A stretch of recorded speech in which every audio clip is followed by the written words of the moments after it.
Welcome everyone to Fergo and the Freak. I'm your host, the Glorious League Freak. This is episode 357, and we have a very special guest. We have Jason Lassie, who you've probably seen on Twitter. He runs a Twitter account called Sports Industry, and he keeps up to date with a lot of the goings on in TV deals within sport in Australia and a lot of business deals that happen with sport in Australia. So I thought we'd get Jason on to talk about what is reported to be the latest broadcasting deal with the NRL, what he thinks of it, who were the players, who weren't the players, and what he sees as the future for broadcasting in Australian sports. So thanks for coming on, Jason. Too easy, mate. Pleased to be here. Now, you, where did you first start to get an interest in what was going on in Australian sport? Because you follow all of the sports, which I find interesting in terms of what they're doing from the business side of things. And normally in Australia, you see people that either follow one or two sports, or they sort of are interested in the business side of the sport they mainly follow. But it feels like you're a fan of the business side of all sports. Yeah, look, I started off as an AFL fan, and many people still think of me that way, although lately it seems to be I've joined the rugby league fraternity of people, outed on Twitter some months ago. But I sort of lost interest in the on-field stuff. The game itself, unless my actual teams are playing, and for me, that means Carlton or Brisbane, the Broncos, that is, or the Bulls in Queensland. Unless they're actually playing, I don't really have any interest in the neutral games, the games that don't involve my teams anymore.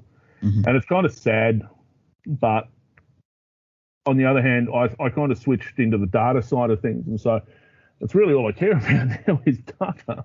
Mm-hmm. And so, it's looking at TV deals, it's looking at the finances and things like that. And the only reason that came about is because I had some disagreements it'd be about 10 years ago now. I wrote some very foolish things up for the Raw website back in the day and really didn't know what I was talking about. And so, from then that on, you want to be kind of, if you're going to have a code war, you're going to have to be armed with the right material. So. Oh, okay. I see where this is going. It's not so much about the code war anymore, so much as it's just about making sure that in the process you find out that there's data that's no longer available because websites change and people don't archive stuff as much anymore, and so and some stuff just isn't accessible to people. Not everyone wants to spend hundreds and hundreds of dollars a year buying annual reports and trying to, for 5 seconds worth of data that might tell you a specific line of, revenue or profit that you're interested in. Mm-hmm. So my aim is to, if I do that, then that information is accessible to everyone. And so it's about having the information out there for everyone, so everyone can have a better informed code war going forward. And one of the things I've noticed with the tweets you make, you just put the data out. Like a lot of people try and slant data to serve whatever argument they're having, whether it's one way or the other.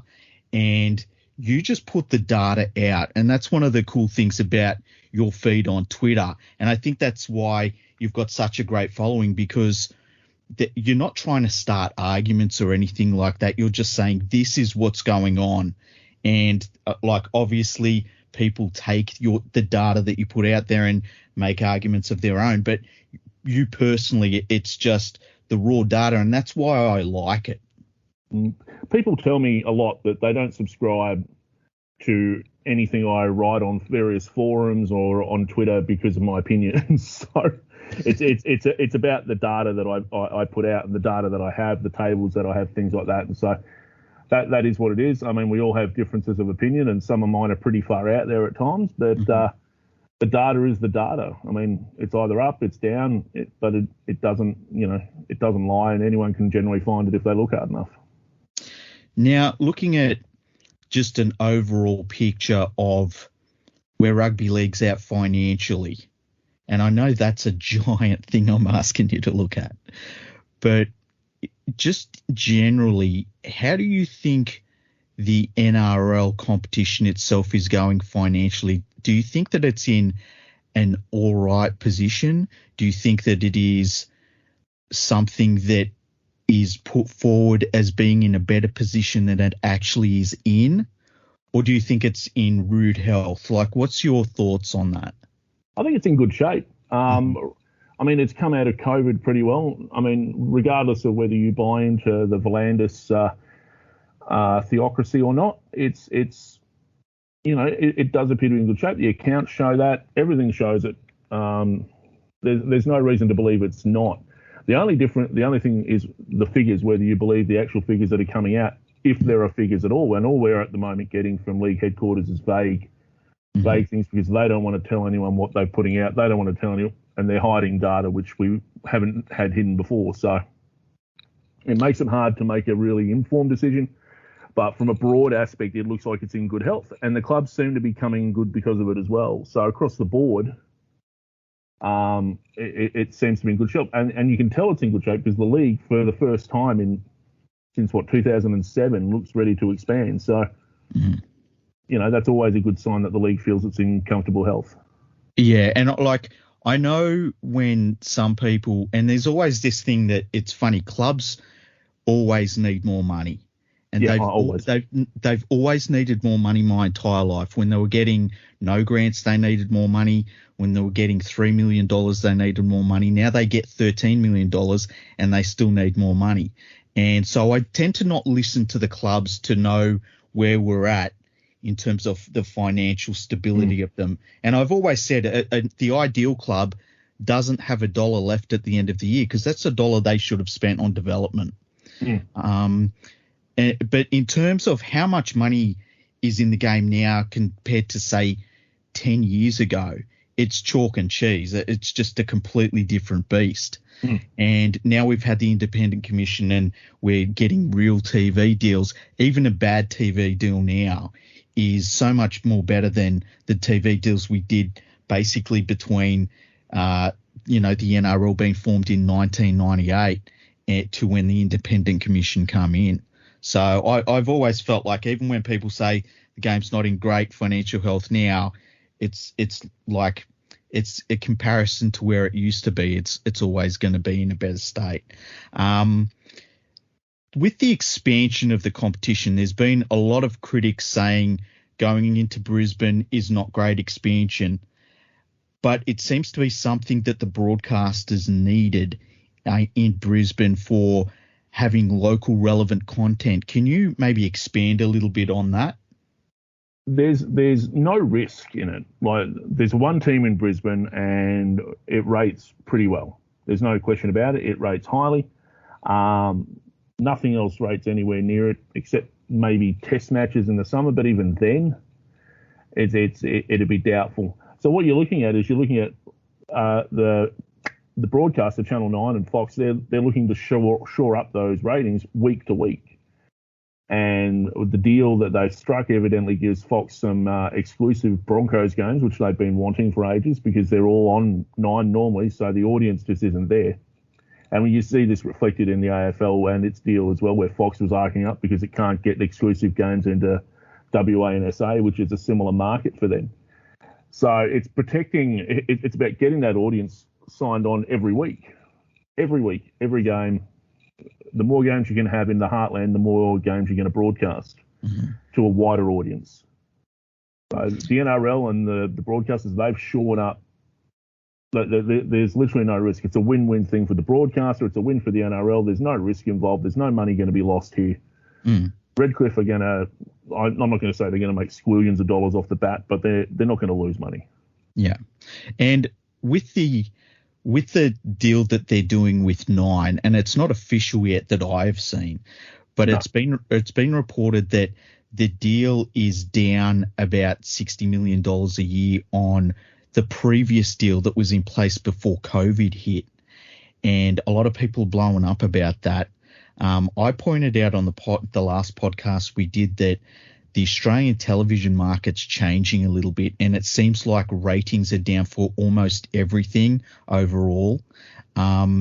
Is that the case for sport going forward in Australia, in terms of the last TV deals that were done for most codes and most sports? they were really, really big, and now everyone's going to have to take a step back? Or do you think that this deal that Channel 9 has done, or is reportedly done with the NRL, is simply just less? What's amusing about the 9 deal is that it's reported as imminently done, and then you've got, like, 2 days later, the same paper reporting that, well, maybe it isn't done yet. And the NRL guys are going, hang on a minute, it's not done yet. 7 are still in it. No one's pulled out yet. We're all still doing. Nothing's down. Nothing's been signed. We're all still good here, people. Chill out, relax. Because the last thing anyone wants is a report getting out that there's no competitive tension involved in the bid. They're going to try and make 9 pay $20 million a year more than it wants to. Mm-hmm. And that's going to upset some clubs, because the clubs, as you mentioned, they want more money. Everyone expects more money. And whether that's going to be there or not, from 9 in particular, whose ratings have massively dropped over the journey, although they did have an uptick this year. But over the last 10 years, you can see the drop. Like, the drop is well down. But on the other hand, the streaming ratings and everything else, they're right up. So whether 9 can balance it with their ratings on 9 now, and whether they can get any of those games onto Stan, that's an interesting proposition going forward, because the streaming ratings this year we believe, because we haven't had any data since round 10 for the NRL, since Magic Round, when they told us that the Fox Group ratings were averaging 374,000 a game. So we know that figure is up, and we know that figure is well up. And if you extrapolate that over the year, it just blows everything away. Yeah. So there could be money there. No one knows what the Fox deal is either. Yeah. Like, no one's telling anyone anything. We won't know anything until annual reports come out, and the way the data is being produced now in the annual reports means we probably won't know an exact figure. So is there the possibility that the Channel 9 deal might be for less, but because the thing that confuses me is Channel 9 obviously is interested in the streaming rights, because I tend to think that that's a lot of people are trying to get in that position where they're the streaming partner of the NRL, but obviously KO has the streaming rights. So who are they going to fall to? Because they'll both want them. Well, the media was reporting a couple of months back that 9 were holding the non-exclusive rights to the games that 9 already broadcasts. So the deal at the moment works where KO broadcasts every game and 9 broadcasts the 3 games that they have. So it was part of the deal where Fox bought the simulcasting rights as well as Saturday night games from 9, I think for about $45 million back in 2018 when the deal was first signed. So what happens now is you've got non-exclusive rights being owed to 9 or whoever signs the free-to-air deal that are available for anyone to broadcast. So 9 could theoretically stream these on Stan, even though they haven't been so far. They've been streaming them on 9 now. So whether they can stream them on Stan as well, I don't know. But it would be a feather in Stan's cap if they could pull that off. And so is there the possibility that 9 could end up paying less for their side of the deal, but down the track we find out Foxtel has paid more on their end of the deal? Anything's possible. Yeah. They just have not told anyone that I've seen anywhere any indication of what the amount is. There's been vague reported amounts of what it could be. There's been a total amount of $2 billion waggled around, but I mean, no one really knows. The data's not out there. Vlandis is flat out telling people he's not going to tell anyone. So you just don't know. There's a possibility that Foxtel are paying stacks more than they were before. Yeah. But, and we already know that, well, and it's been reported that they're paying an extra 70 to 100 million for the rights to the Redcliffe game. So you just don't know. Yeah, it's weird. It really, it's funny that you're saying this, because this time around I haven't followed the TV deals as closely as I did the last couple of times, because I thought that the jump up in TV deals once we got the independent commission in, I thought it was really interesting, the story and how it was all going to change things. And there seemed to be, as you say, there was a lot that was put out in the public last time around. And this time I don't know what's going on. And that's why I wanted to have you on, because you're as up to date on a lot of this stuff as anybody that I've seen online. And I wanted to talk to the best person I thought to talk about with all of this stuff. So it's interesting that, like, it's something that you've even had problems sort of getting the information that you would normally get. It's the ARLC when they were introduced in 2011, at the end of 2011, they put out a wealth of information. The annual reports from 2012 to 2016 are just a wealth of information that you could not dream of now. And since 2016, it has gradually reduced, and it's borderline useless to determine anything comparing it to previous years now. The data just is not there for reports and things like that you would like to see, that we can get from anyone else's reports. We can pull broadcast data from Cricket Australia, we can pull it from the AFL, we can pull it from Rugby Australia, we can pull it from Football Australia, but we can't get it from the NRL. Do you think that sort of secrecy, I know it's not great for, I guess, public interest, but do you think that that's a better way to go about it for an individual sport to play their cards close to their chest?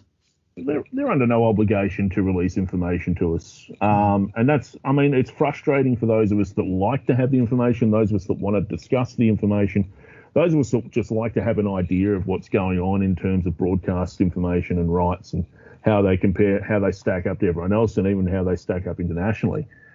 And when the information has been available for so long and then it's taken away from you, it can be quite annoying.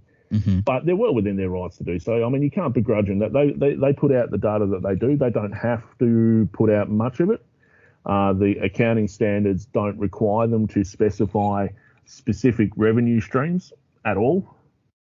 So that's just something we have to live with. If they don't want to tell us, we can't force them to.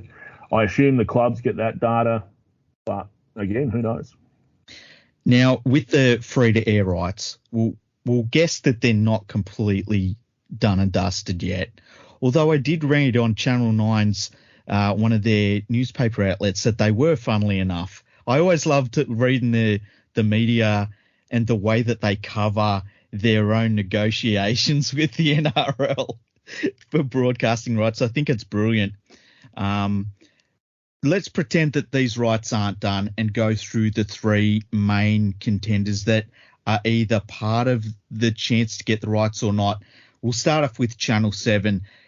Is there any possibility that Channel 7 would look to purchase the free-to-air rugby league rights? I know there's been a lot of talk before that they would love to just get State of Origin rights, which is, a lot of people call it the jewel in the crown of the rugby league rights, because it's basically 3 grand finals worth of ratings that you can put on a Wednesday if you want to.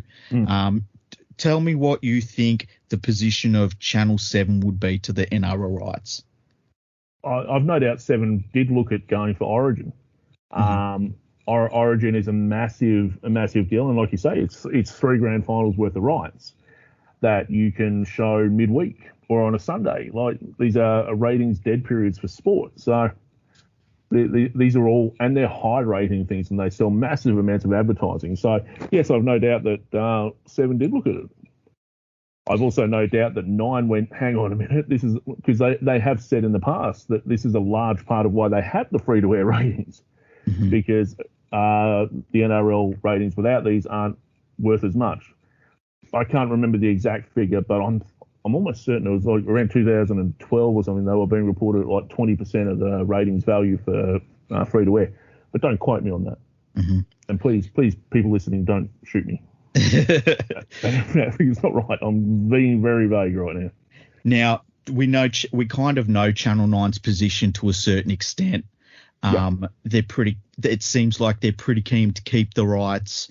If they lost the NRL rights, it seems like they like to have a flagship sport. They once had the cricket and the rugby league, and to be kind of left with just the Australian Open tennis rights, it feels like it's a position that 9 would not like to be left in. So we kind of know where they're at the moment. Now, Channel 10, what are your thoughts on Channel 10's possibility of looking at getting the NRL rights?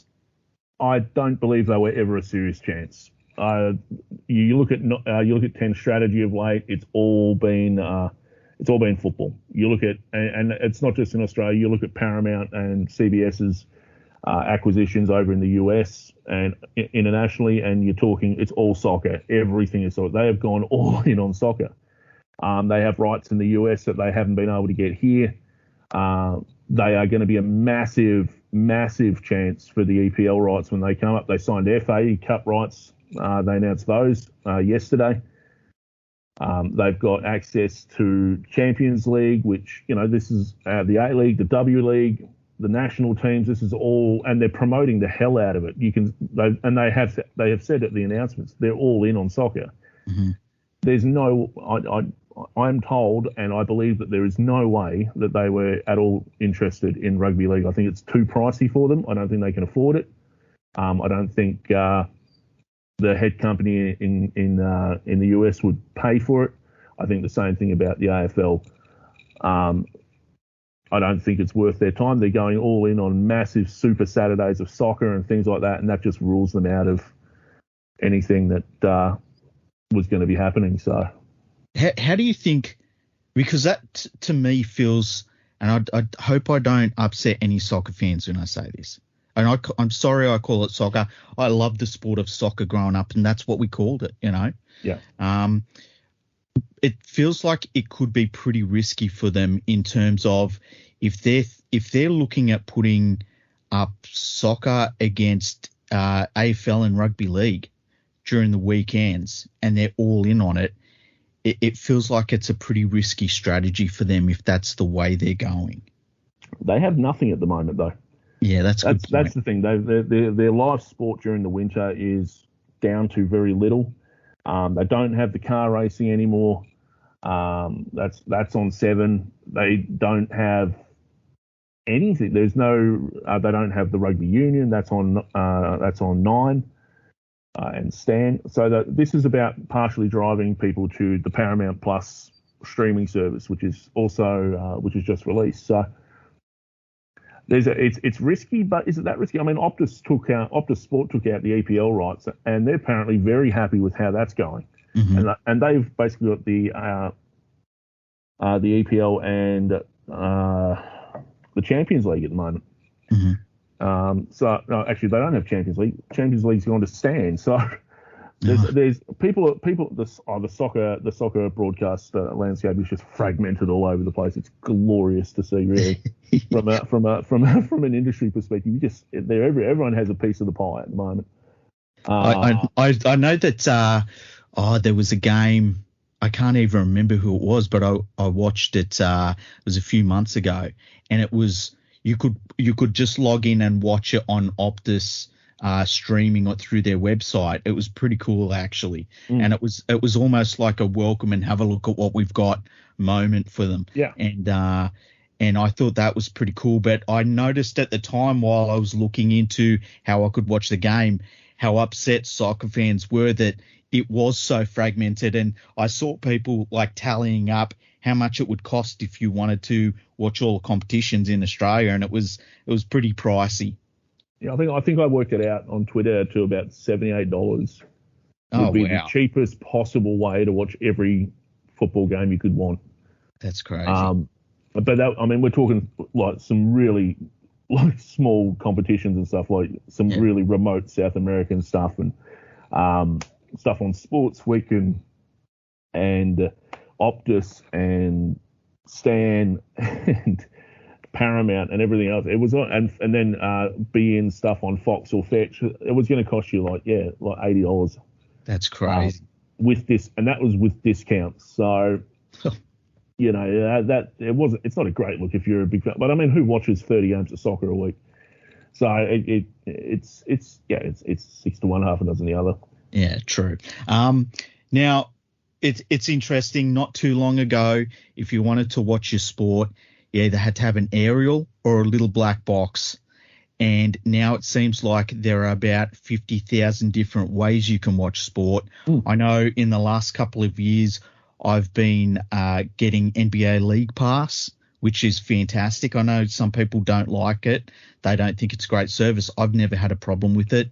I think it's amazing that if you get the entire league pass, you can watch any game you want. I tend to now just stick to watching my Houston Rockets. There's a lot more players in the market in terms of streaming. How do you think that's going to go? Because it feels like in 10 years from now, I wouldn't be shocked if we're watching games on YouTube or we're watching games on Twitch. Like, you could convince me that we could be watching games on anything. How do you think that that's going to play out? Well, if you look at, say, soccer again, the A-League broadcasts their games on YouTube, at least they did until this deal, to overseas markets already. Mm-hmm. So if you're not in Australia, you can watch A-League games on YouTube. I don't know if that's still the case under the Paramount deal. I'd be surprised if it was. So it is possible to do it. If you look at AFLW games, they're broadcast on the AFL website, they're broadcast on 7+, and they're broadcast through KO and through Watch AFL overseas. So, yeah, there's plenty of scope to Twitch is one that I don't think many of the Australian teams are broadcasting through at the moment. Didn't the NBL broadcast a couple of games on Twitch about a year and a half ago or something like that? They might have, and they've signed up with 10 and Paramount recently as well. So, it might be 10 and Fox. I can't remember. Because that's the thing that I find interesting. Are you all right? Yeah. That's the thing I find interesting is that we've gone from basically having a handful of players in the broadcasting market to, like, we might have 12 next time around. Yeah, well, we could. I mean, there's no shortage of streaming services coming up and running, and there'll be more. And some of these local players overseas, they're going to look at like taking their product global, because why sell locally if you can keep all the product yourself? Yeah, true. So, now, one of the things I've found interesting in the last couple of years is Formula One were bought by a private equity company, and their strategy on YouTube went from basically kill everything with fire that has to do with Formula One to let's put as much content as we can that's not a live race or live qualifying onto YouTube. And it's been an amazing change for a Formula One fan to see the difference. Do you think that more sports need to think about that balance between protecting their commercial broadcasting rights and getting as many eyeballs as they can onto not only their product, but the team sponsors and their competition sponsors? Because I know the NBA was probably a leader in that, in terms of they just want as many eyeballs as possible, and it's worked out really well for the NBA over the last 30 years. Do you think we'll see Australian competitions start to go that way, or do you think that they'll still be a little bit insular with that sort of thing? They're dragging their feet a little bit. Like NBA teams, some of the bigger clubs over there, they're all into like your social media aspects, and I'm talking all aspects of social media. So they're on TikTok, they're on Instagram, they're all over the place everywhere. And to an extent, clubs are here, but nowhere near to the same extent. Mm-hmm. And we're gonna see that ramp up. That is just going to keep hitting. Sooner or later, clubs are going to realise they can't just take their members and supporters for granted, and they're going to actually have to put some effort in. Some clubs are already part of the way there, and some clubs are a long way behind. But they will all catch up, and the leagues will come with them if they don't drag them with them.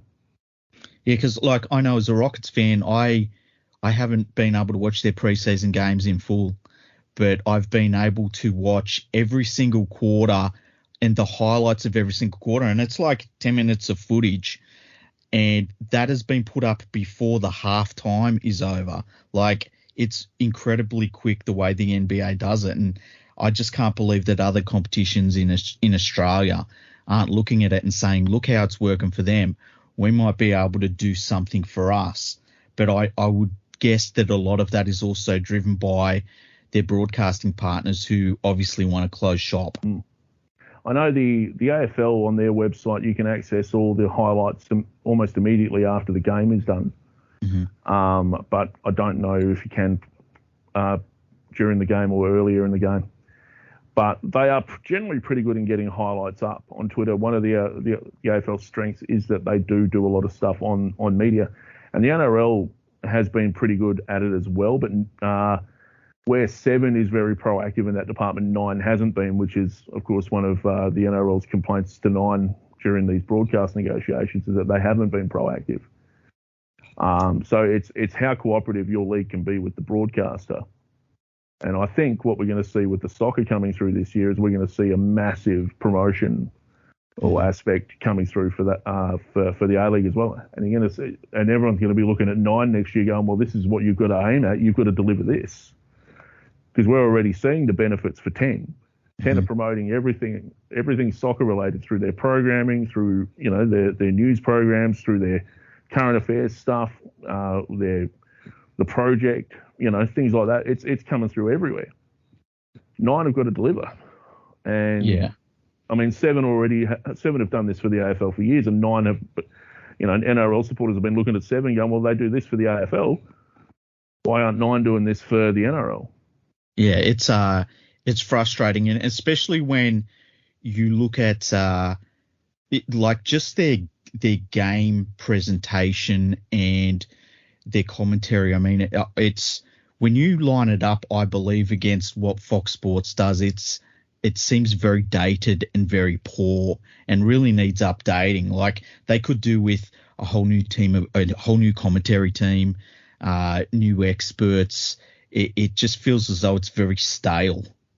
Honestly, I think broadcasters should be forced to change, like, production staff and presenters every time they do a new deal.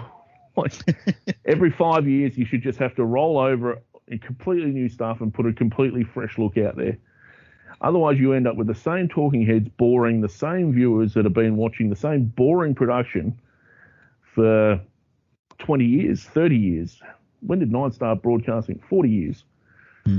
So, it's I mean, we complain about it with the AFL and the AFL coverage. NRL supporters complain about it with the NRL and NRL coverage.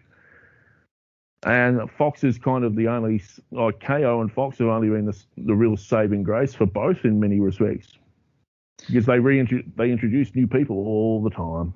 Yeah, and it's like some of them aren't great at it, and some of them they turn out to be pretty good at it. But it's a nice change from, I mean, like some of the, like literally Channel 9 is talking about how Peter Sterling is retiring after like 30 something years doing the job, and he was very good at it, but sometimes you like to hear a new voice and a new perspective rather than hearing Phil Gould tell you that he knew what was going to happen 10 minutes before it happened, and it just gets very old. One thing you must see, being a follower of both sports, are complaints about halftime entertainment from NRL fans and AFL fans saying that the halftime entertainment is better in the opposite code.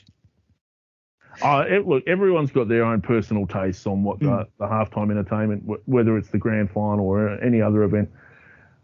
It's very subjective. Some people like it, some people don't. The vocal minority are out there on Twitter and social media complaining 5 seconds after or during or whatever. It's very hard, really, to say who's better and who's worse in that kind of regard. I mean, for me, footy's at its best when, at least in the AFL, when you've got the juniors running around, you've got the Auskick kids halftime kicking the footy around. That's the halftime entertainment for me to game. Yeah, so I don't go to the game. I don't go to the music. For me, it is any sort of mascot relay. I'm in. I'm completely committed to it. And I don't mind a good sprint. That's, as long as no one's breaking their legs like they did at the Panthers like 5 or 6 years ago. That's probably why they don't do these things anymore. Yeah. Now, NRL Digital was basically wound up recently as part of the new broadcasting deals, it seems. And we found out, or it was reported in the media, I should say, that the media partners of the NRL weren't happy, that they felt like they were having to compete against the content the NRL was putting out on NRL.com. And when you look at how bad some of the articles and the writing on Fox Sports and Wild World of Sports has been in recent weeks in particular, you can understand why NRL fans are pretty upset that they won't be able to just get football news on NRL.com. What was your perspective on that whole argument from the broadcasters? The broadcasters are hilarious in this particular regard, in that, especially with Nine, given that they have a whole tier structure where they control the reporting from the television right through to your radio now. Mm-hmm. So, and a lot of it is just regurgitated. So someone will say something on 100% footy on Monday night, and that'll be reported as fact in the paper the next day. It'll be reported on the radio. People will be talking about it, and it's a self-generating thing. And this happens in the AFL as well. But you can see that the important thing is the NRL wanted more money. They had to be able to say they got more money, and something had to go. Mm-hmm. Something always has to give to get more money. The AFL is going to have to give up something to get more money next time around. But the NRL had to give up digital this time. Digital is a $25 million generating asset as of the 2019 report, because, again, we don't know what it generated in 2020. So, that's a five-fold increase from where it was 5 years before. Mm-hmm. So it's a revenue-generating asset that they've just thrown away. Now, that said, I want to make the point here that the best reporting some of the best reporting that you can find on rugby league isn't to be found in the mainstream media sites anyway. It's not to be found on NRL.com. It was never to be found in the media. There are plenty of independent guys out there that are writing stuff, and I'm not talking about me because I write very little about league. Mm-hmm. There are plenty of good guys out there, and that are writing great stuff that people should be paying more attention to, because it's not scandals that the NRL guys are chasing after. It's not hyped up sensationalism that Nine needs to generate feed for the rest of the week. Mm-hmm. It's good quality stuff, and people should make a point of going out and finding those independent guys. Yeah, and we push that a lot on the podcast. When we joke, what happens in the mainstream media is fantastic for us, because people are looking for something different, and they're looking for not only just rugby league talk, but rugby league talk that isn't backed by something, by either a financial agenda or wanting to push you into the next, read the newspaper tomorrow, listen to our radio station tomorrow, watch what our program says on the weekend. People are kind of sick of that, I think, especially when, as you say, we're hearing, especially on Channel 9, we're hearing 5 or 6 voices, and it's just not enough. It's not even as though they bring in that many guests anymore, which they used to do pretty well, I think. And it really is, when you look at that compared to some of the incredible independent content that's been created, it's just chalk and cheese. And it's great to see, because these independent content creators, I think in the last 12 to 18 months, they're starting to get that recognition for what they're writing and their podcasts and what's been produced on YouTube. It's fantastic to see. And it really should be encouraged. There should be more people out there doing their own thing and looking at the stuff that they want to see, because other people are going to want to see it. Yeah. The media's only going to cover what they want you to see. Independent guys, they're going to be covering a wider range of things, and they're not going to be worried about who's wearing a hat to training or who drank last night at a pub somewhere and may have drank too much. One of the things I set out, one of the reasons I created my account on Twitter is because I don't report on scandals. Yeah. I don't link scandal articles. I literally go through, I think, 26 different websites in the morning, find the industry-related stuff, and that's all I post. I don't post scandal. I don't have any time for it. I don't care what people do in their private lives. I don't care what they do outside of the financial and business side of the league. People have lives. I really don't. I can't abide it. It just annoys me. Yeah, it's. I know on the podcast that there's things that we do talk about because it is the general topic in rugby league at the time. We try and look at it from a different perspective. We don't do the clickbaity stuff, for instance, that you see in the mainstream media.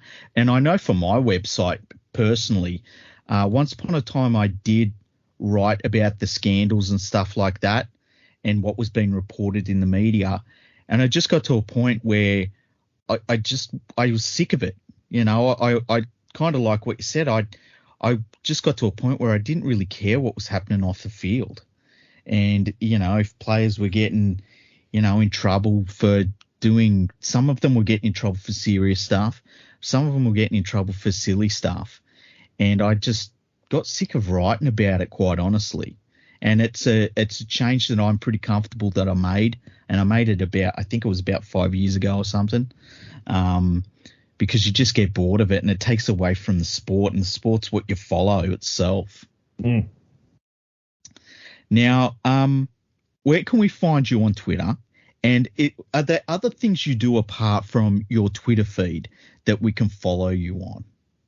No, really, I'm Footy Industry AU. So I used to be focused solely on the footy. A couple of years ago, I started to branch out more because people kept asking me if I was tracking other things besides, you know, the AFL and rugby league.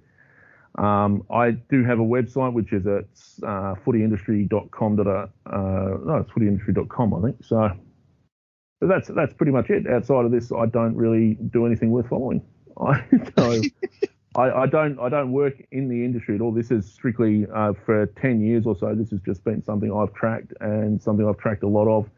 And people ask a lot of questions because I've maintained the data and the records since 2008. So, and look, it's fantastic. It's so good, and like what you do, it's really, there's a couple of different Twitter accounts, especially that really seem to have things locked down, and they're the only ones that do it. Like NRL Physio is fantastic for sports industries, sports injuries. Sorry. Yeah. And you have it locked down with the business side of sport, and I'd encourage everyone to go and check out your account, have a read through it, see how data-based it is, and give you a follow, because it really is like you're the go-to person on Twitter for that sort of information. And it's been awesome talking to you about all of these subjects. I'm sure we'll have you on in the future. It'd be nice if Channel 9 and the Sydney Morning Herald and 2GB and everyone could finally say that they've done the deal with the NRL. But, wouldn't it? It'd be nice if they'd actually give us a concrete figure for once too, and just go, yeah, this it would be fantastic. We've signed a deal worth this much. All I know is that it will be trumpeted as the best deal in rugby league's history, no matter what.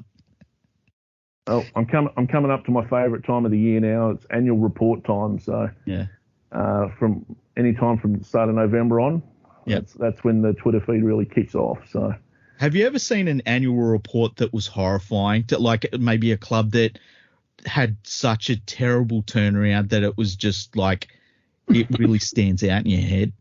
Oh, you can see some of the COVID ones from last year. I mean, West Coast lost like half of its revenue, like entire revenue, because it was all membership and attendance based.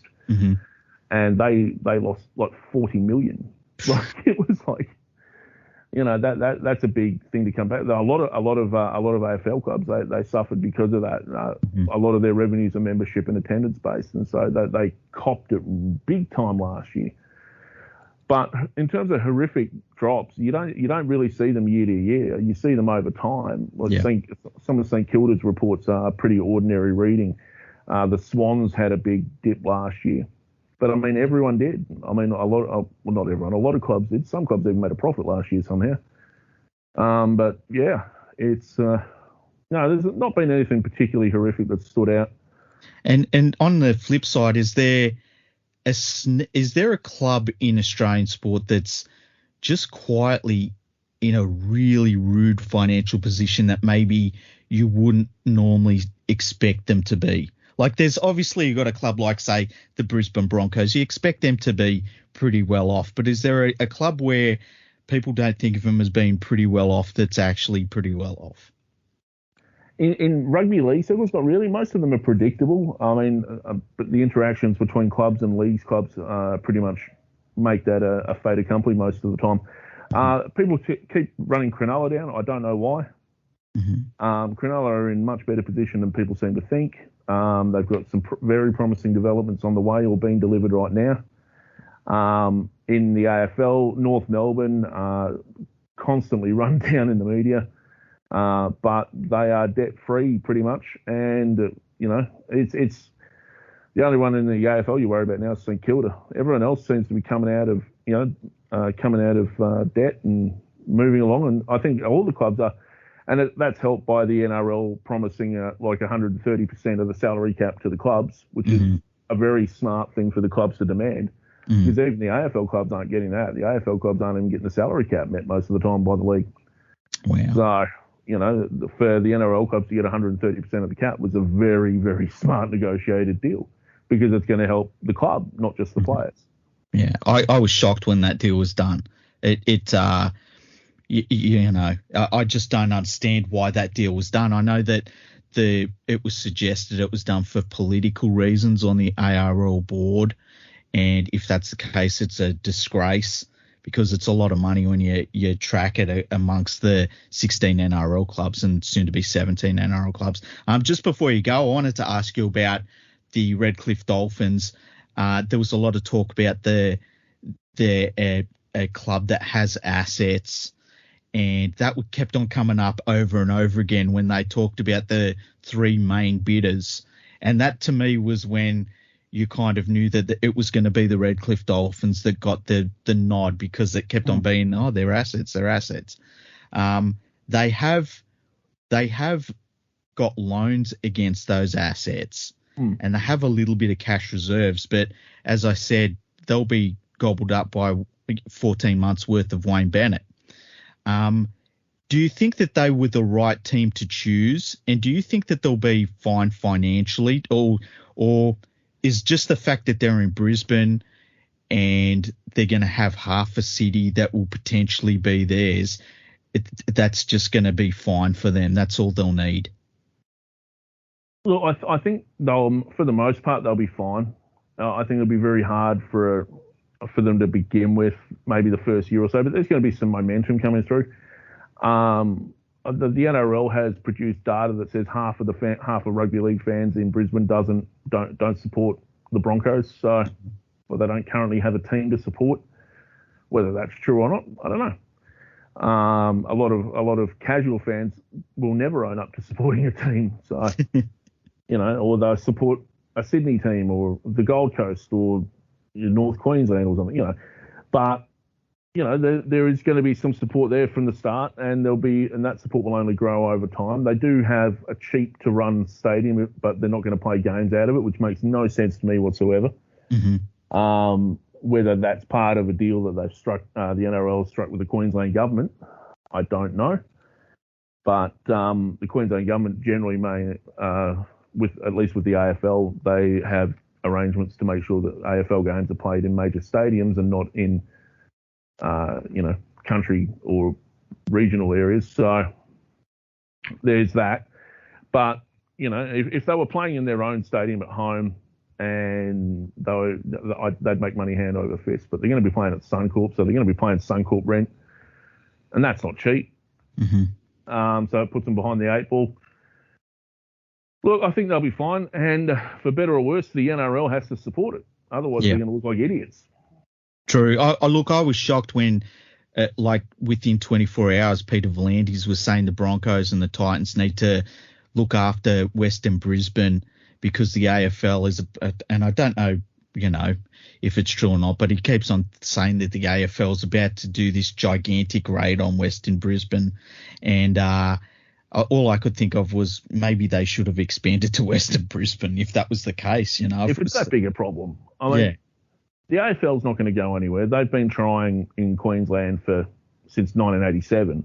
They've had a really big push on since 2000. It's kind of paid off. I think I put on Twitter the other day that in the last couple of years they've put in 95 players from Queensland into the AFL for various lengths of time. Not all of them have been successful.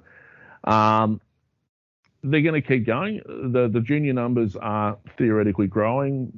Women's football is just skyrocketing. Is there a threat there? I talked about this with Curtis Woodward a couple of weeks ago. There's not really a threat there at all. Mm.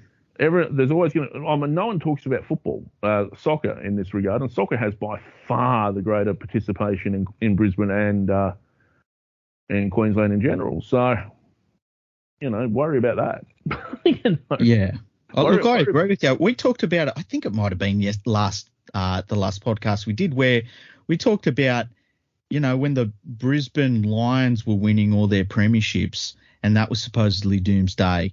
And it was fine. It didn't really affect rugby league at all. And then with the Sydney Swans, it was a similar thing. It had no effect on rugby league at all. It just seems like it's one of those things that once upon a time, because the two codes were kind of properly meshing into each other's markets, it was understandable that there was a lot of worry about it. But now that we've had time to sort of sit back and see what happens, it doesn't really affect either code. It just, life goes on and nobody sort of dies because the other one's going well. I don't think one robs the other. I know a lot of people in Melbourne who support AFL clubs, who are members of AFL clubs, who are also members of the Storm and the Melbourne Victory. Mm-hmm. I think especially in Queensland, where there's a lot of bandwagon supporters. Mm-hmm. And what I firmly believe is that when the Lions are doing well, supporters come out of the woodwork. You've seen it start to happen again in recent years. Those people aren't necessarily former rugby league supporters. Mm-hmm. These are just more than likely they're going to be dormant AFL supporters who just have decided to start going again now the team's good and who don't want to watch crap football. The same thing happens to the Broncos when the Broncos are losing. The crowds go down and then, they go back up again. And those aren't AFL people that are switching. Those are just rugby league people going, yes, I can finally go and watch a team worth playing again.